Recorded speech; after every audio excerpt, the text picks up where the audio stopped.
नमो भगवते वासुदेवाय। तो आज हम लोग श्रीमद् भागवतम के तृतीय स्कंद के 5वें अध्याय का 45 श्लोका लेते हैं।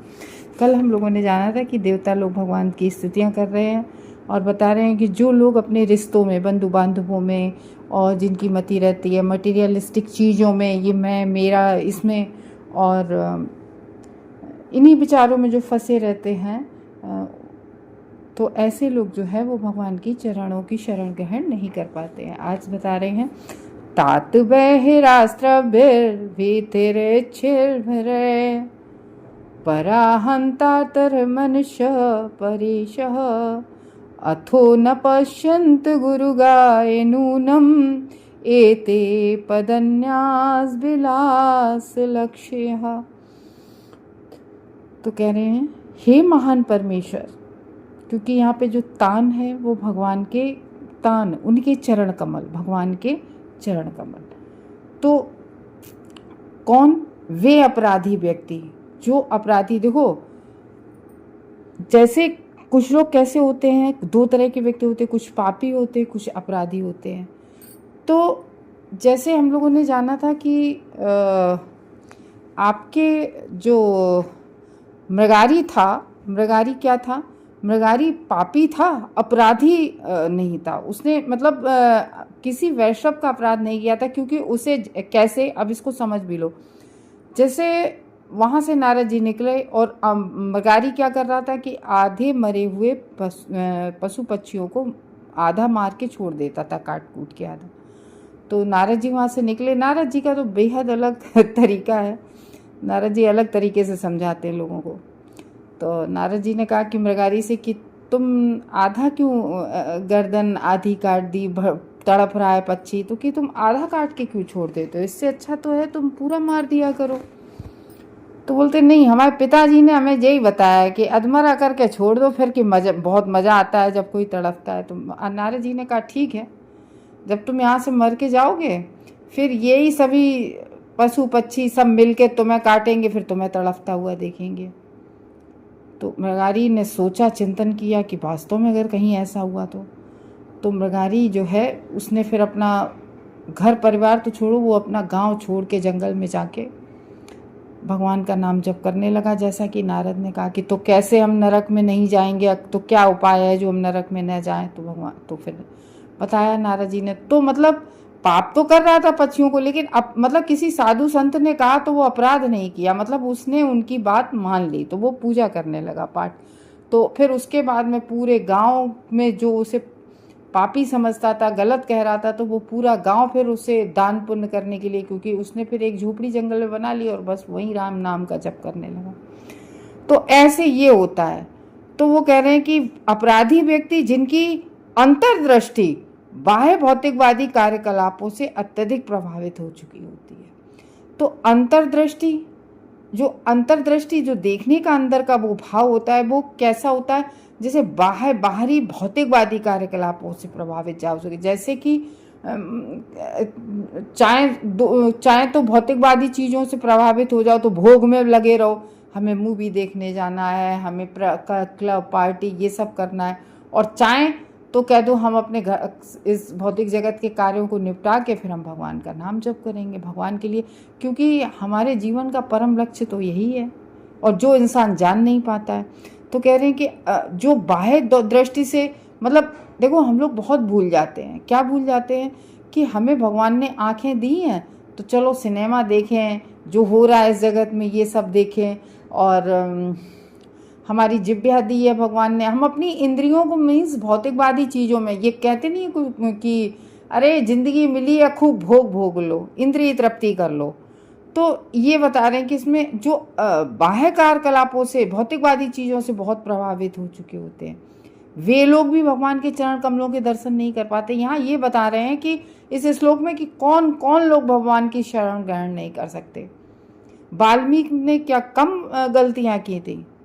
तो कहने का ये मतलब है कि जो बाह्य दृष्टि से बिल्कुल भौतिकतावादी में ही लीन बने रहते, वो भगवान की शरण ग्रहण नहीं कर सकते। अजामिल को देख लो, तो कितने लोग आए जो फिर भगवान की भक्ति करने लगे हैं और फिर भगवान के पार्षद भी बने। तो ये है, वो व्यक्ति चरण कमल की शरण ग्रहण नहीं कर पाते, किंतु आपके शुद्ध भक्त दर्शन कर पाते हैं। लेकिन कौन शुद्ध भक्त दर्शन कर पाते हैं? कौन शुद्ध भक्त? जो जिन्हें कोई ना कोई भगवान का भक्त मिल गया और उन्होंने कहा नहीं ऐसा करो, ये भागवतम सुनो, किसी ने कह दिया भागवतम सुनो या नाम जप करो, किसी भक्त ने भगवान से जोड़ दिया, तो वो व्यक्ति कितना भी उसने पाप कर्म किए हों, लेकिन वो कहते नहीं है कि भगवान का नाम लेने से पहले तो सबसे पहले तो पाप नष्ट हो जाते हैं और फिर धीरे धीरे हमारी आत्मा, हमारा हृदय सब शुद्ध और पवित्र होने लगता है। तो कहते हैं शुद्ध भक्त दर्शन कर पाते हैं, क्योंकि उनका एकमात्र उद्देश्य आपके कार्यकलापों का दिव्य भाव से आस्वादन करना है। देखो, जब हम भगवत गीता देखते हैं ना, भगवत गीता का जो 18वां अध्याय है उसका 61वां श्लोक है, उसमें भगवान कहते हैं भगवान हर एक के हृदय में स्थित है। वह स्वाभाविक है कि मनुष्य कम से कम अपने भीतर भगवान का दर्शन कर सके। देखो, नारद जी को भगवान के जो है उनके हृदय में ही दर्शन हुआ था जब वो 5 साल के बालक थे और तपस्या में लीन हो गए थे। तो इसमें इस श्लोक में कह रहे हैं हे महान परमेश्वर। सबसे पहले तो देवता लोग क्या कह रहे हैं? हे महान परमेश्वर कीर्ति वाले। तो मतलब, और फिर उसके बाद में कह रहे हैं, तो इसमें क्यों कह रहे हैं कि महान कीर्ति वाले परमेश्वर जो सबके ऊपर है? मतलब उन, देखो, आप किसी इस भौतिक जगत का कोई व्यक्ति है तो आप उसकी तारीफ कितनी देर कर सकें, कितना उसके बारे में लिख सकते हैं? एक किताब। लेकिन भगवान इतनी कीर्ति वाले हैं, वो कहते नहीं है शेष नाग अपने अनंत शेष, वो अपने इतने सहस्त्रों अपने मुख से भगवान के रूप गुण यश लीलाओं का वर्णन कर रहे हैं और तो भी नहीं कर पा रहे हैं। और वो एक श्लोक भी है कि क्या है, पूरी पृथ्वी को कागज बना लो और पूरी पृथ्वी का जितना जल है सबको स्याही बना लो और पूरी पृथ्वी को कागज बना लो, तो भी भगवान के रूप गुण कीर्ति को कोई लिख नहीं सकता है। तो वे परमेश्वर जिनका यश ही बहुत गाया जाता है, उनका, उन भगवान का यश ही बहुत है। तो एक साधारण व्यक्ति थे, तो ऐसा हुआ कि वो ऐसे किसी संगत में आके वो आ गए संतों के साथ और संतों के लिए रोटियां बनाने लगे। अभी इतनी भक्ति या इतना वो बड़ी चढ़ी नहीं थी। देखो, भक्तों के साथ में आके धीरे धीरे ही भक्ति कर पाते। नारद जी जैसे भी, वो भी जब 5 साल के थे, उनकी माँ दासी थी, उन भक्तों की जो चातुर्मास में कुछ भक्त लोग आए थे उनकी सेवा कर रही थी, उन्हें खाना भोजन आयोजन तैयार करती थी, तो दासी थी वो। तो तब समझ लो कि वो उन वेदांतियों के साथ, वो 5 साल के बालक नारद ने उन वेदांतियों के साथ रहे चातुर्मास तक, उनका सत्संग किया, उनने वो जो कथा कहते थे उनकी परमिशन लेके वो कथा सुनते थे उन वेदांतियों की, और फिर उनसे फिर परमिशन लेके हम आपका उच्चिष्ट खा सकते हैं, तो उनका उच्चिष्ट खाया। तो ऐसे भगवान के भक्त बने।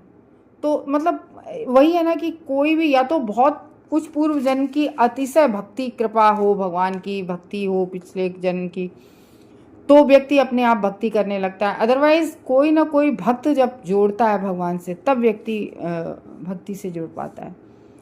तो इस तरीके से बता रहे। तो वो रोटी बनाते थे संतों के लिए। तो एक दिन उनके भारी, मतलब उनके दर्द उठता था। तो अब वो दर्द इतना उठता था, वो दवाइयों से भी सही नहीं हो रहा था, मतलब बहुत परेशान थे। तो उन्होंने सब दवा बंद कर दी थी और उनकी साधु की सेवा। एक दिन उनके, लेकिन वो भक्ति पूजा नहीं करते थे कुछ भी, बस रोटी बना लेते थे साधु की। तो एक दिन उन्होंने ये सोचा कि इन महात्माओं को हम कहते सुनते हैं कि भगवान का जो नाम है, नाम लेने से भगवान भवसागर से पार कर देते हैं, भगवान जन्म मृत्यु के चक्र से हटा देते हैं। तो जब भगवान इतने बड़े चक्र और सागर, भवसागर से पार लगा देते हैं, तो हमारे दर्द से पार नहीं लगा पाएंगे। नाम नहीं लिया, केवल उन्होंने नाम स्मरण का एक वो सोचा मन में कि नाम स्मरण की महिमा को सुनी होगी, उसको सोचा। तो इतना सोचा है कि रात में सो गए और केवल भगवान की वो उस करके, और उनके सुबह दर्द गायब। फिर उस दिन से वो बहुत भक्ति में लग गए और भगवान का नाम जप करते, कि जब नाम स्मरण से उनके कृपा को केवल स्मरण करके ही हमारा इस दर्द से मुक्ति मिल गई। तो ये होता है। तो क्या हम दर्द से नहीं छूट पाएंगे? जब भवबंधन से लोग छूट जाते हैं, बस इतना उससे दर्द से छुटकारा उन्हें मिल गया। तो ये है कि व्यक्ति भगवान का नाम जब करने लगता है तो उसके लिए ब्रह्मा जी भी मधुपर्क, जैसे ही कोई भक्ति करने लगता है इस भौतिक जगत में, तो भगवान जी उसके लिए मधुपर्क तैयार करने लगते। क्यों करने लगते? पता है क्यों करने लगते हैं? कि ये भक्त अब तो भगवान का पार्षद बनेगा ही, अब तो ऊपर गोलोक धाम जाएगा ही भगवान के। तो इससे अच्छा है कि जब ये जाएगा तो हमारे ब्रह्मलोक होते हुए जाएगा ऊपर। तो ब्रह्मलोक होते हुए जाएगा तो ब्रह्मा जी उसको मधुपर्क चटाते हैं, स्वयं ब्रह्मा जी। तो ये है उन भगवान की जो महान कीर्ति है, जिन ईश्वर की, और जिन लोगों की, जो लोग बहिर्मुख वृत्ति वाले हैं, कौन से? जिनकी केवल बाहरी, मतलब जो ये नहीं सोचते हैं कि नहीं कि मैं आत्मा हूँ, मुझे आत्मा के लिए ही कार्य करना है। तो ऐसी बहिर्मुख वृत्ति, जो बाहरी भौतिकवादी चीज़ों में लगे रहते हैं, इंद्रिय तृप्ति में लगे रहते हैं जो लोग, ऐसे समूह के द्वारा आंतरिक मन सदा बाह्य विषयों में ही लगा रहता है। तो उनका मन कहाँ लगा रहता है? बाह्य विषयों में लगा रहता है। यानी कि भोग की वृत्ति वाले लोग ऐसे लोग होते हैं। और जो लोग भौतिकतावादी में लगे रहते हैं, इंद्रिय तृप्ति में लगे रहते हैं, ऐसे व्यक्तियों का भगवान में मन नहीं लगता, भगवान से बल्कि मन हट जाता है। तो जो मन में नहीं है, यानी कि जब हम भागवतम नहीं सुनेंगे तो वो भगवान हमारे मन में ही नहीं है। और जो मन में नहीं है, हमें उनका स्मरण काहे को आएगा? भौतिकतावादी संसार में भी देखो हम लोग कि जो व्यक्ति हमारे मन में ही नहीं है, जिन्हें हम कभी याद ही नहीं करते, तो उनका कभी स्मरण ही नहीं होता है। ऐसे ही भगवान, अगर हम भगवान की रोज नित्यम भागवत सेवया, अगर हम रोज भगवान के नाम लेंगे, भगवान की भागवत सुनेंगे, तो उनका स्मरण हमेशा रहेगा हम लोगों को। तो ऐसे भक्त भगवान को निश्चित ही देख पाते हैं। तो ये इंद्रियां ही हैं, इंद्रियों के द्वारा ही भगवान से मन व्यक्ति का हट जाता है, ये बता रहे हैं। तो इसलिए कहा जाता है कि निश्चित ही भगवान के ही चरण कमलों को भौतिकवादी लोग नहीं देख पाते। भगवान के चरण कमलों को भौतिकवादी लोग कभी भी नहीं देख पाते, कभी उन्हें भगवान का कभी भी दर्शन नहीं हो पाता है। तो इसलिए नारद जी कहते हैं कि जैसे ही मैं आपके बारे में यश गाता हूँ, नारद जी भगवान के लिए कहते हैं कि जैसे ही मैं आपका यश गाता हूँ, वैसे ही आपके चरण कमल मेरे हृदय में आ जाते हैं। और देखो ब्रह्मा जी भी कहते हैं, ब्रह्मा जी भी अपने ब्रह्म संहिता में कहते हैं, ब्रह्मा जी कहते हैं कि कभी भी मैं भौतिकता की वृत्ति में मेरा मन नहीं लगता। क्यों नहीं लगता है? क्यों नहीं ब्रह्मा जी भौतिकता की तरफ भागते? क्योंकि भगवान के चरण कमलों को उन्होंने अपनी हृदय में दृढ़ता से पकड़ रखा है। तो ये है। तो अब भौतिकतावादी जो इंद्रिय जिसकी बाह्य रूप में लगी रहती हैं, जो अंदर बिल्कुल अपनी आत्मा को नहीं मानता, परमात्मा को नहीं मानता, बाह्य भौतिकवादी चीज़ों में ही लगा रहता है, तो व्यक्ति भगवान को तो छोड़ो, भगवान के भक्त को भी नहीं पहचान पाता है।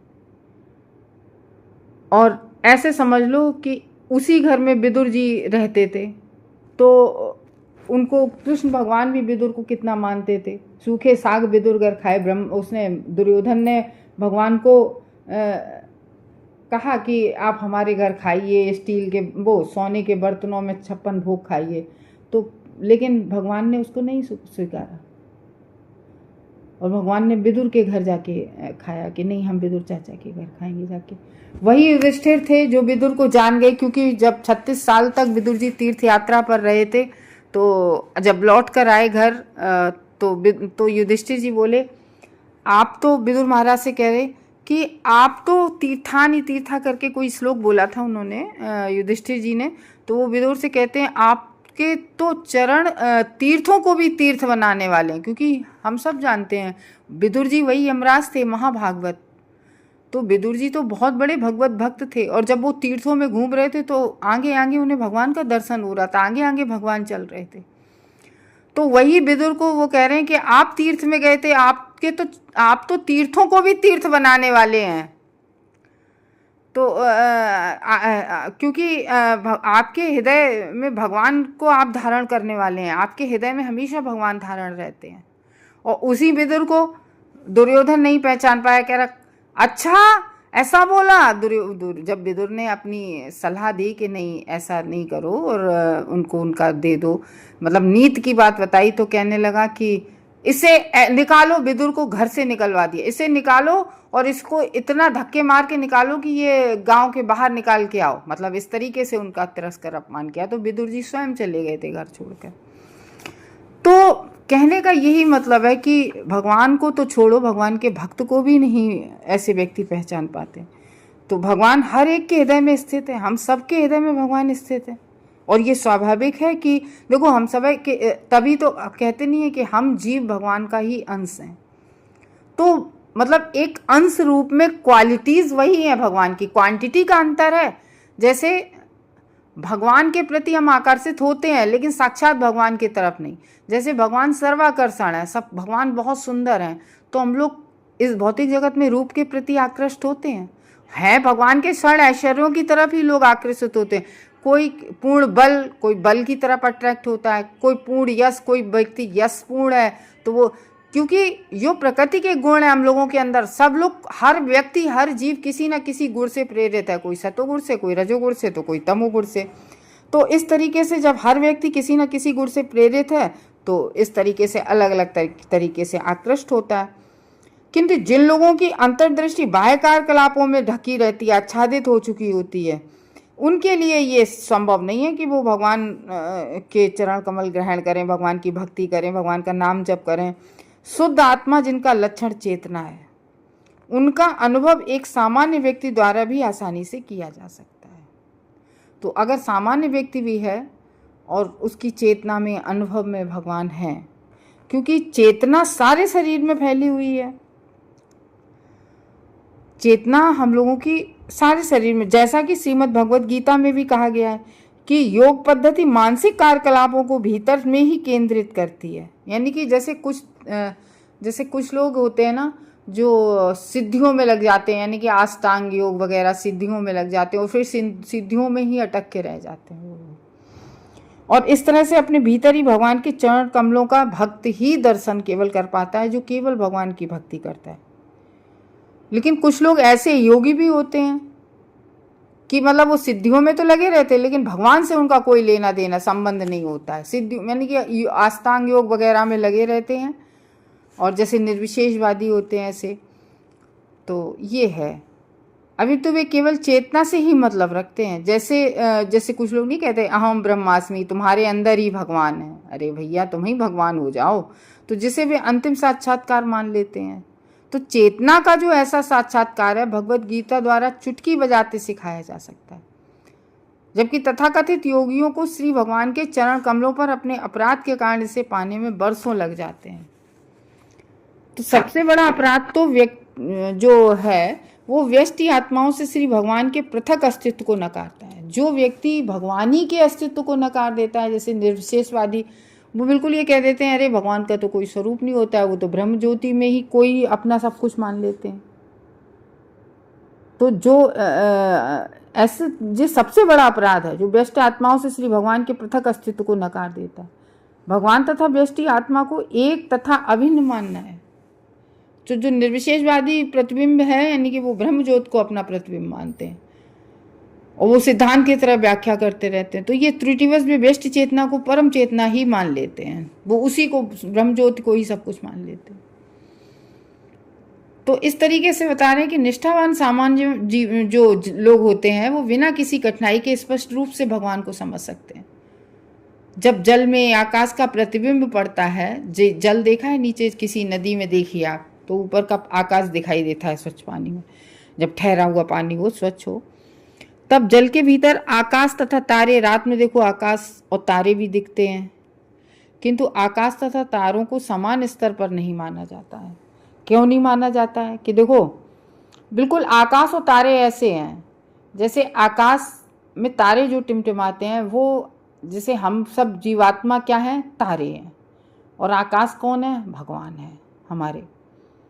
तो तारे तो आकाश के अंश ही हैं, तारे तो आकाश में ही रहते हैं, तो उन्हें पूर्ण के समान नहीं माना जा सकता है। उन तारों को, आकाश पूर्ण है और तारे केवल अंश हैं उनका, वे एक हो ही नहीं सकते हैं भैया। कहाँ आकाश और तारा एक कैसे हो सकता है? जिसको कि निर्विशेषवादी मानते, जो आध्यात्मादि परम देखो वो थे ना, वो श्री सुखदेव गोस्वामी, वो पहले ब्रह्म मतलब ब्रह्म को ही मानते थे, जिसको हम लोग कहते हैं ब्रह्म ज्योति। जैसे भगवान को तीन उसमें मानते हैं, ब्रह्म, परमात्मा और भगवान। ठीक है, एक भक्त भगवान की तरह से मानता है, तो ब्रह्म को निर्विशेषवादी। तो सुखदेव गोस्वामी थे तो वो ब्रह्म मानते थे, वो उसमें ज्योति को ही। लेकिन क्या होता है, ब्रह्म ज्योति को ही, उसी में ब्रह्म में ही लीन रहते थे हमेशा सुखदेव गोस्वामी।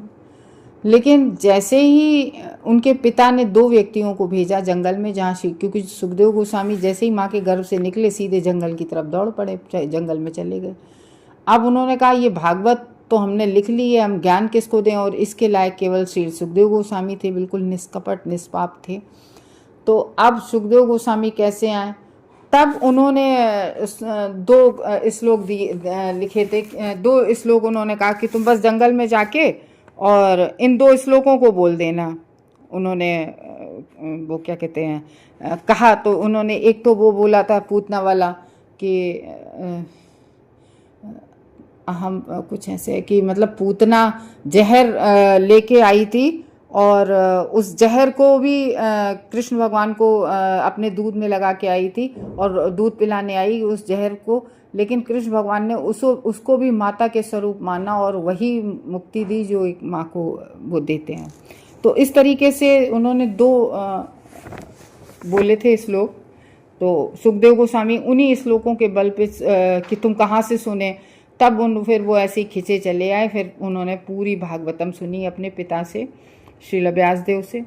तो इस तरीके से बता रहे हैं कि भगवान जो चेतना को व्यष्टि चेतना से पृथक नहीं मानते हैं, वो उतने ही अपराधी हैं जितने कि भगवान के अस्तित्व तक को नकारने वाले भौतिकवादी लोग होते हैं। तो ऐसे अपराधी जन जो ना तो अपने अंतःकरण में भगवान के चरण कमलों को देख पाते हैं, ना ही भगवान के भक्तों को देख सकते हैं, तो ना भक्त को ही पहचान पाते, ना भगवान को ही पहचान पाते।